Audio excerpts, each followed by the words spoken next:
Thème 3A, variation génétique et santé. Chapitre 1, les maladies liées au patrimoine génétique. Les humains diffèrent les uns des autres suite aux mutations. En 1866, Gregor Mendel publie un article sur les lois de mathématiques qui expliquent la transmission des caractères héréditaires.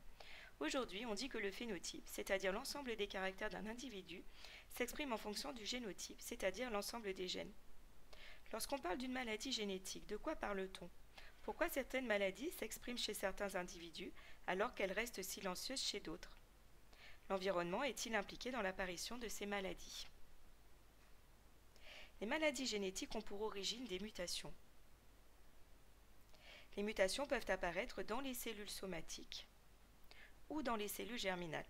Dans le cas des cellules somatiques, elles ne seront pas héréditaires, alors que dans le cas des cellules germinales, elles sont héréditaires. Si on reprend le cycle de vie de l'homme, on comprend que toute mutation se produisant dans une cellule germinale va être transmise via la gamétogénèse et la fécondation à la cellule œuf et ainsi à l'embryon. Toutes les cellules de l'organisme posséderont donc cette mutation. Une mutation dans une cellule somatique est donc non héréditaire. Elle peut ne pas avoir de conséquences. Lorsqu'elle a des conséquences, il peut s'agir du dysfonctionnement d'un organe ou d'une cancérisation.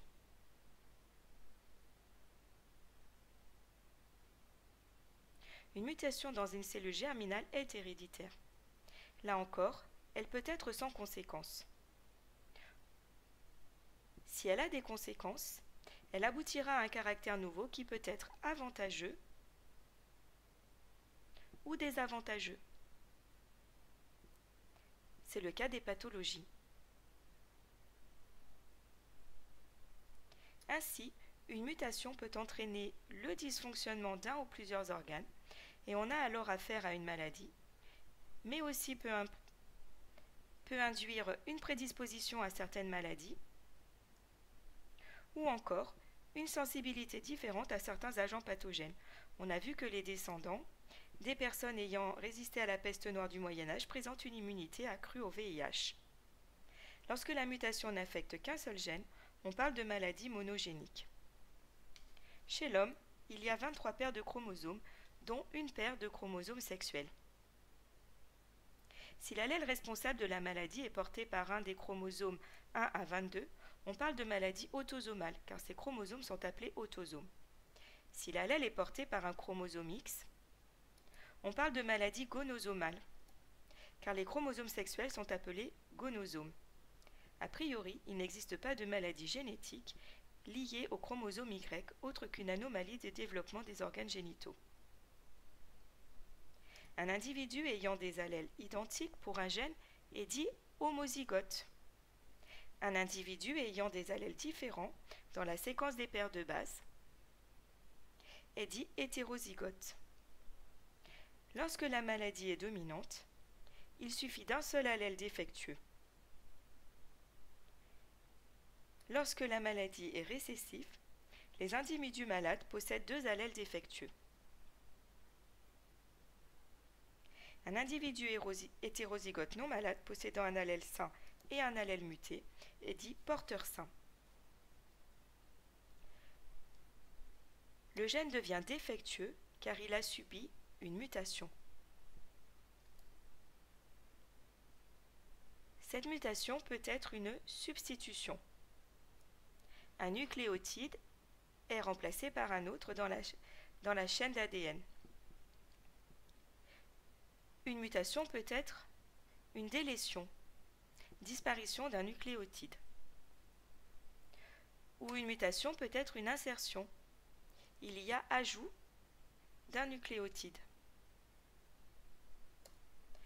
Sachant que l'ADN est transcrit en ARN messager lui-même traduit en protéines, si l'ADN est anormal, alors l'ARN messager issu de la transcription est anormal, ce qui entraîne à la suite de la traduction la formation d'une protéine anormale. Cette protéine peut avoir une forme différente ou une taille réduite si la mutation entraîne l'interruption de la traduction, ou bien elle peut être similaire mais dysfonctionnel. Ainsi, le phénotype moléculaire est modifié. Une mutation à l'échelle moléculaire, une modification à l'échelle moléculaire d'une protéine se traduit par une modification du phénotype macroscopique. Dans le cas de la mucoviscidose, à l'échelle du phénotype macroscopique, la maladie se caractérise par des sécrétions anormalement visqueuses au niveau des poumons, du pancréas et d'autres parties du corps, parfois l'intestin, ce qui aboutit à une obstruction intestinale. Ce mucus épais obstrue les voies respiratoires, entraînant une diminution des échanges de dioxygène et de dioxyde de carbone et favorisant les infections puisque les agents pathogènes s'accumulent dans le mucus et ne sont pas évacués. Il obstrue aussi les voies biliaires et pancréatiques, ce qui induit une insuffisance hépatique, l'apparition de diabète et une mauvaise digestion des lipides. La mucoviscidose est aussi marquée par une hypofertilité. Les malades atteints de mucoviscidose ont par ailleurs une sueur très salée car elle est très riche en chlorure de sodium. Chez les personnes saines, le mucus est fluidifié grâce à l'exportation de l'intérieur de la cellule vers l'extérieur de la cellule d'ions chlorure. Cette exportation des ions chlorure se fait grâce à une protéine insérée dans la membrane plasmique qui s'appelle la CFTR et qui permet le passage des ions chlorure du cytoplasme vers l'extérieur. Pour rappel, la membrane plasmique est une double couche phospholipidique. Elle est donc hydrophobe et elle ne laisse pas passer les ions qui sont dissous dans l'eau. Il y a donc nécessité de protéines de transport qui permettent ce passage. Chez les personnes malades, cette protéine CFTR n'est pas transportée jusqu'à la membrane plasmique. Elle reste dans le cytoplasme, elle ne pourra donc pas jouer son rôle de canal ionique. Les ions chlorure resteront dans le cytoplasme et le mucus visqueux ne sera pas fluidifié. L'étude d'un fragment de la protéine CFTR avec Libmol. On voit ici la protéine CFTR dans son entier. On s'intéresse à un fragment présent ici, met en évidence l'absence d'un acide aminé, la phénylalanine, qu'on abrège en Phe, en position 508 dans la chaîne protéique, non transportée vers la membrane. On voit ici que l'acide aminé phénylalanine est présent dans la protéine normale. L'étude du génotype avec anagène montre la délétion de nucléotides dans l'ADN. Cette délétion aboutit à l'absence de l'acide aminé Phe en position 508 et on a un décalage de la chaîne polypeptidique. Ainsi, la mutation entraîne une modification du codage de l'ADN qui sera à l'origine d'un ARN messager modifié, qui lui-même sera à l'origine d'une protéine différente, ce qui aura pour conséquence un fonctionnement cellulaire différent, ici les cellules épithéliales, et donc un fonctionnement d'un organe différent, ici les poumons, et donc un fonctionnement de l'organisme différent. Et ces différences de fonctionnement seront à l'origine de la pathologie. On distingue ainsi trois échelles d'expression de la mutation, une échelle moléculaire, une échelle cellulaire et une échelle macroscopique. Pendant longtemps, pour mettre en évidence un diagnostic de maladie génétique dans une famille, on a utilisé les arbres généalogiques. Ils permettent d'envisager la nature de la maladie, autosomale ou gonosomale, dominant ou récessif. Ici, dans le cas d'une mucoviscidose, des hommes et des femmes sont atteints de la maladie, ce qui montre que l'allèle malade est présent dans un chromosome non sexuel, et donc il s'agit d'une maladie autosomale. Des parents non malades peuvent avoir un enfant malade. L'allèle malade est donc récessif. Dans le cas de la myopathie de Duchenne, seuls les garçons sont malades. C'est la preuve que l'allèle malade est présent sur le chromosome sexuel X. Des parents non atteints ont un enfant malade, on peut donc dire que l'allèle malade est récessif. On parle de maladie liée au sexe. Lorsqu'on observe dans l'arbre généalogique que les personnes malades ont toujours un enfant malade, alors on sait que l'allèle malade est dominant.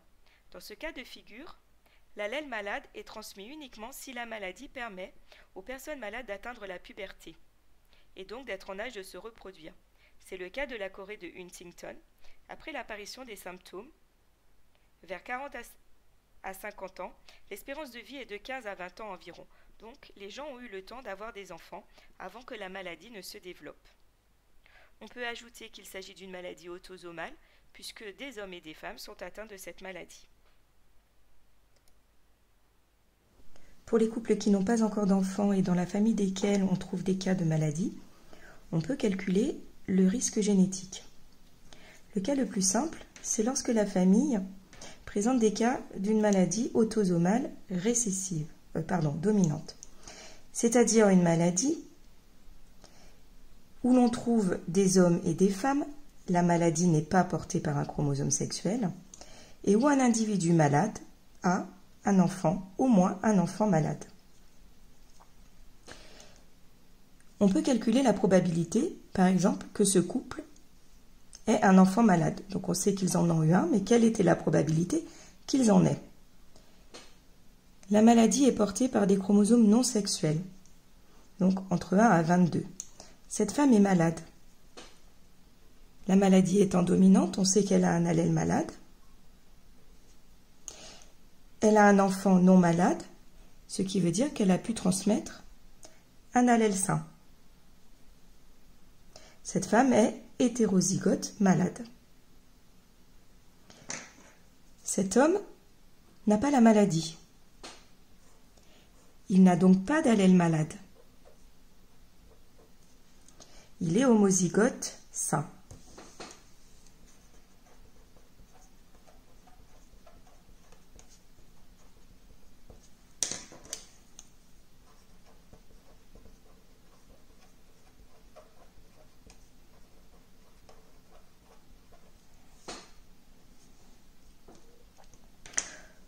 Pour ces individus, on peut tracer ce qu'on appelle un échiquier de croisement. L'échiquier de croisement établit les gamètes possibles pour les hommes et les femmes. Un gamète ne contient qu'un seul des chromosomes de chaque paire. On va donc les reporter dans l'échiquier de croisement. Donc la mère ayant un chromosome avec un allèle sain, un chromosome avec un allèle malade, elle peut produire des gamètes avec le chromosome ayant l'allèle sain ou des gamètes possédant le chromosome avec l'allèle malade. Le père, lui, ne va produire que des gamètes possédant un chromosome avec un allèle sain. La fécondation par fusion du spermatozoïde et de l'ovule rétablit le karyotype. On va donc retrouver le chromosome du père avec l'allèle sain, le chromosome de la mère avec l'allèle sain, ici le chromosome de la mère avec l'allèle malade et le chromosome du père avec l'allèle sain. Ici, un chromosome sain du père, un chromosome sain de la mère, un chromosome sain du père et un chromosome malade de la mère. Dans la descendance, on a donc 4 possibilités.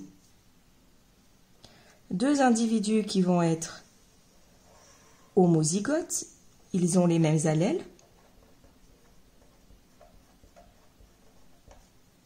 Ils sont homozygotes sains et ils sont non malades. 50% des cas. Et ici, on a des individus qui sont hétérozygotes, malades, puisque l'allèle malade est récessif et s'exprime toujours. Il y a donc dans la descendance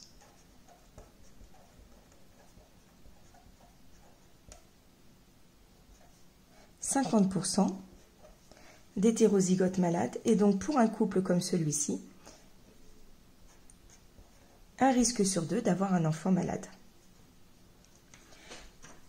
Dans le cas d'une maladie comme la mucoviscidose, qui est une maladie autosomale, portée par des chromosomes non sexuels, on le sait car on voit dans l'arbre généalogique qu'il y a des hommes et des femmes qui sont malades. Et c'est une maladie récessive puisque ici ce couple d'individus non malades à un enfant malade. Ici, ce couple d'individus non malades à un enfant malade. On peut déterminer pour ce couple, par exemple, la probabilité d'avoir un enfant malade, sachant qu'ils ont déjà eu un enfant malade. On fait de la même manière l'échiquier de croisement pour connaître les gamètes et donc les cellules œufs possibles. Cette femme n'est pas malade. Elle possède donc un allèle sain. Mais elle a un enfant malade. On sait donc qu'elle possède un enfant malade. C'est la même chose pour le père. Il n'est pas malade, il a un allèle sain, mais il a un enfant malade. Il a donc un allèle malade. Les gamètes que cet homme va pouvoir produire contiendront soit le chromosome avec l'allèle sain, soit le chromosome avec l'allèle malade. Et il en est de même pour la femme. Ces gamètes auront soit le chromosome avec l'allèle sain, soit le chromosome avec l'allèle malade. Lorsque l'on réalise la fécondation, on aura donc des individus homozygotes qui auront deux allèles identiques et qui seront sains. Des individus hétérozygotes possédant l'allèle malade et l'allèle sain, et des individus homozygotes possédant les deux allèles malades. D'un point de vue du phénotype, cet individu, cet enfant, est homozygote, malade. Il est donc malade. Et cela représente 1 sur 1, 2, 3, 4, un quart des cas, soit 25%. Les trois autres enfants possibles ne sont pas malades puisqu'ils possèdent tous un allèle sain. Mais un seul est homozygote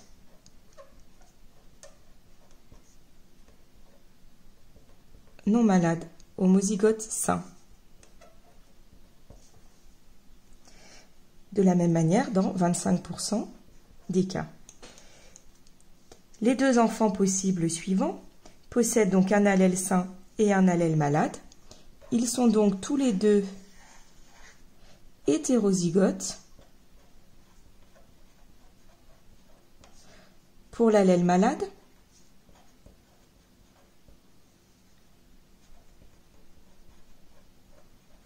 mais ils ne sont pas malades d'un point de vue du phénotype. On dira qu'ils sont porteurs sains.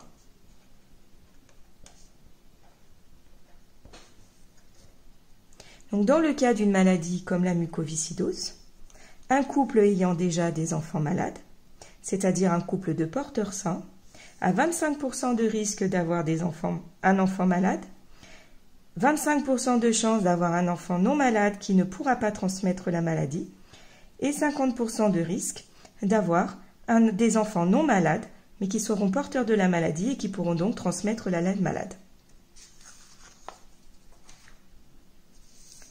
Si on prend l'exemple de la myopathie de Duchenne, on constate dans l'arbre généalogique qu'il n'y a que des garçons malades. Autrement dit, cette maladie, elle est dite gonosomale car elle concerne les chromosomes sexuels. Pour rappel, une femme, 2 chromosomes X et un homme, un chromosome X et un petit chromosome Y. Le chromosome Y contient très peu de gènes. Il contient le gène SRY qui intervient dans le déterminisme des caractères sexuels. Ils contiennent quelques autres gènes que je ne connais pas bien. Je crois qu'il y en a un qui concerne le poil dans les oreilles chez les hommes. Mais sinon, il ne contient pas grand-chose. L'allèle normal ou l'allèle malade est donc porté dans un chromosome X. Si on prend l'exemple de ce couple, quelle était la probabilité pour ce couple, ou pour un couple tel que celui-ci, d'avoir un enfant malade? La mère a un enfant malade, ce qui veut dire qu'elle va avoir un allèle malade. sur son chromosome X. Sur l'autre chromosome X, elle a un allèle sain. Le père n'est pas malade, ce qui veut dire que sur son chromosome X, il a nécessairement l'allèle sain. Et sur Y, rien du tout. On peut, de la même façon, pour ces individus, tracer l'échiquier de croisement. Mais là, ce sera un échiquier pour les chromosomes sexuels et non pas pour les autosomes. Autrement dit, avec X et Y. Donc la mère XX avec un allèle malade et un allèle sain. Et le père XY avec un seul allèle sain. La mère transmet donc son chromosome avec l'allèle malade qui retrouve lors de la fécondation le chromosome portant l'allèle sain du père, notre premier individu. C'est une fille puisqu'il y a 2 X. De la même manière, ici je me trompais, l'allèle sain et l'allèle sain de chromosome X, une fille. Ici, le père transmettra Y. Le chromosome de la mère peut apporter un allèle malade ou peut apporter un allèle sain. Si on regarde le phénotype, ce garçon a l'allèle sain, il est donc non malade. Ce garçon a un allèle malade. Il est donc malade. Donc pour les garçons, il y aura 50% de risque pour ce couple d'avoir un garçon malade.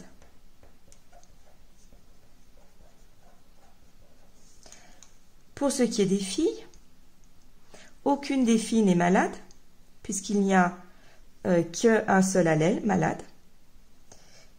Cette jeune fille, ce bébé fille,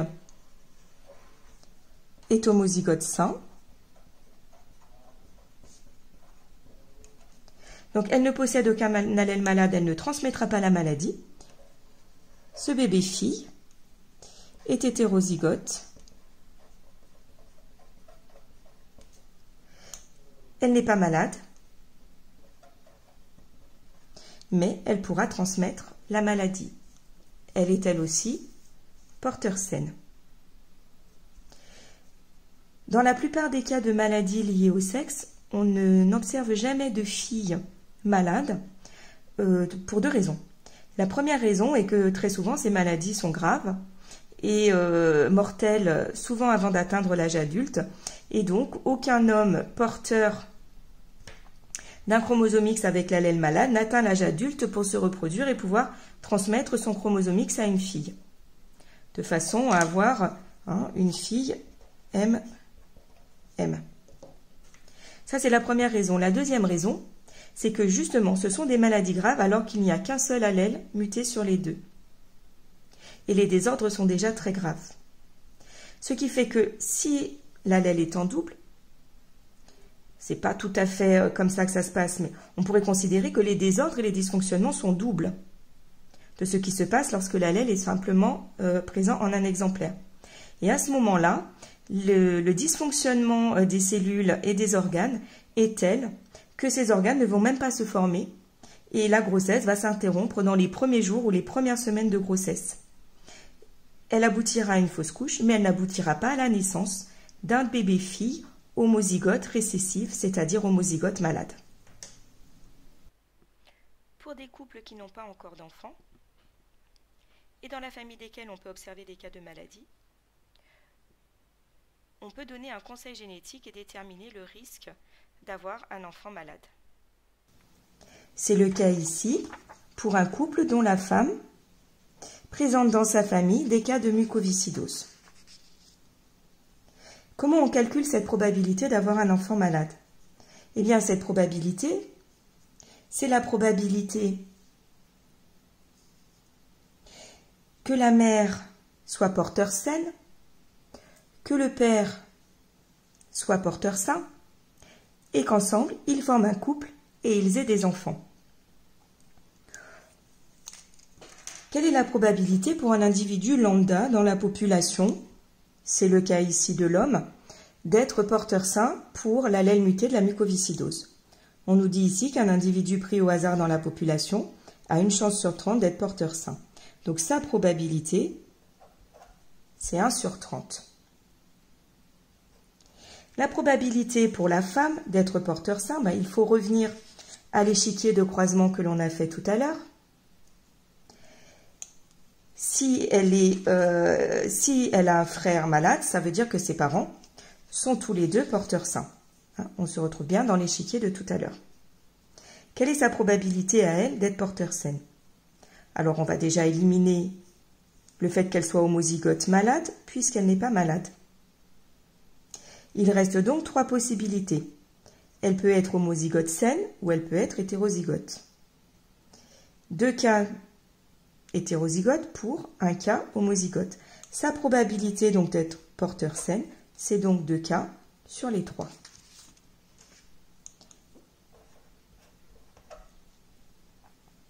Donc probabilité que l'homme soit porteur sain, probabilité que la femme soit porteur sain et probabilité que ces 2 individus se rencontrent et forment un couple.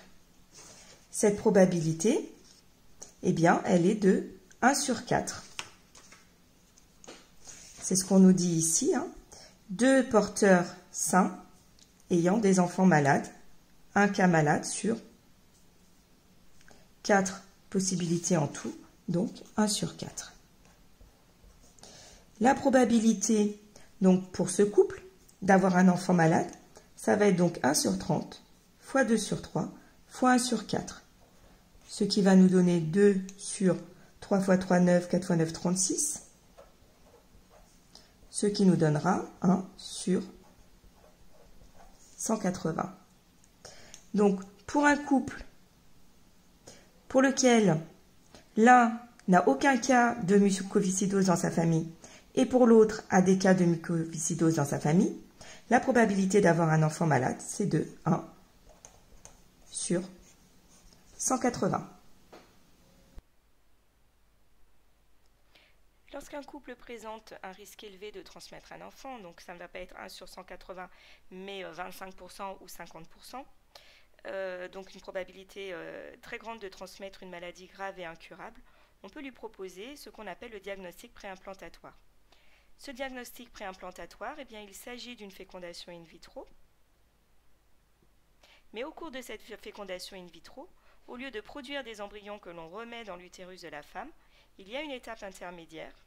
Lorsque les embryons ont 3 jours, on va prélever à chaque embryon une cellule et on va réaliser la biopsie de cette cellule.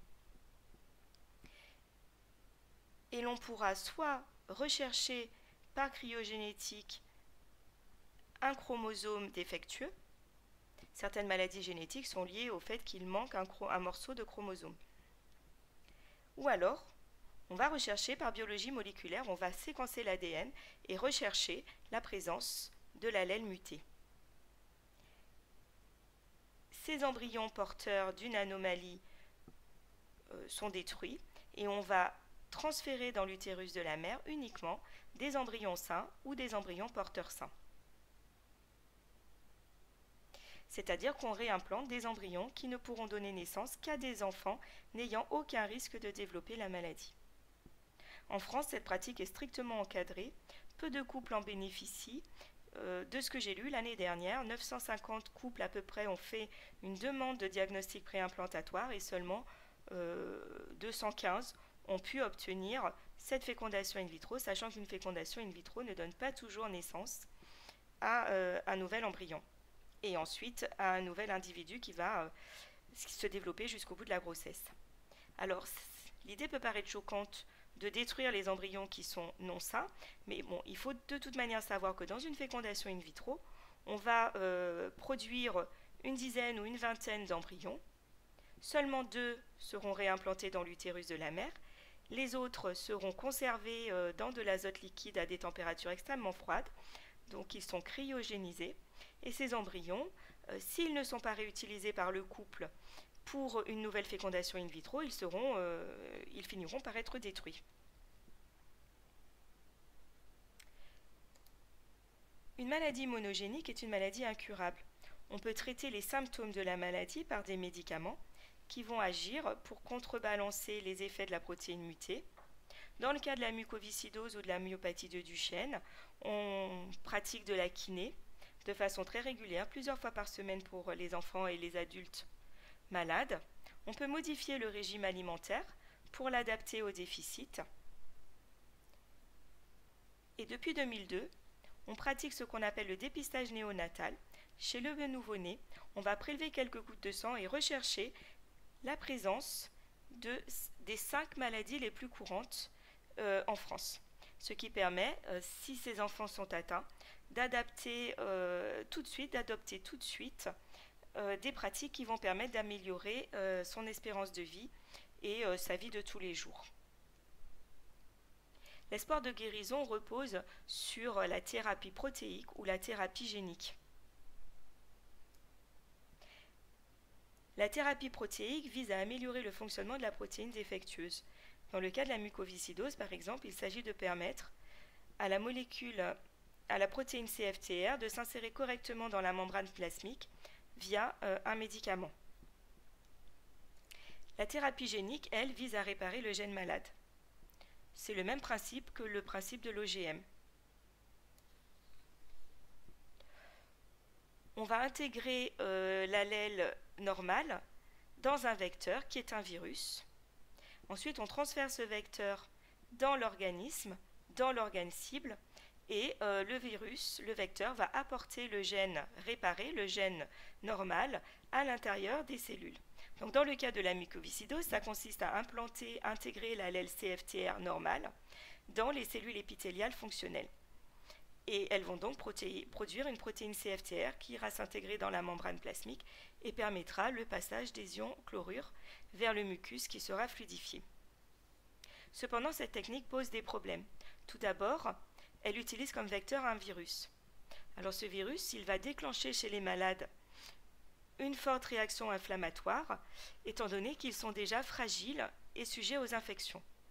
De plus, le vecteur apporte le gène réparé dans les cellules épithéliales, qui sont des cellules spécialisées, qui se renouvellent à partir de cellules souches.